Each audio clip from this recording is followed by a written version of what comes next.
Hey everybody, this is a quick video in case you have a BOSCH Intuvia 100 smart bike display and you need to do a hard reset on it. Now you might want to do this hard reset to factory default settings for two main reasons.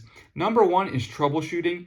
If the display is not responding, or if it's not connecting or not syncing with the data on your bike, or if it's frozen, any kind of functionality issues can be very often fixed with a hard reset. The other reason is if you want to use it on a different bike, or you just want to start fresh and have it delete and wipe all of the information off of it and start over as a brand new unit, we can go ahead and do that. It's quite easy. Just keep in mind, once you do this, you will have to set it up again. So what we're going to do is we're actually going to flip it around, and on the back you'll need like a pin or a pen or something.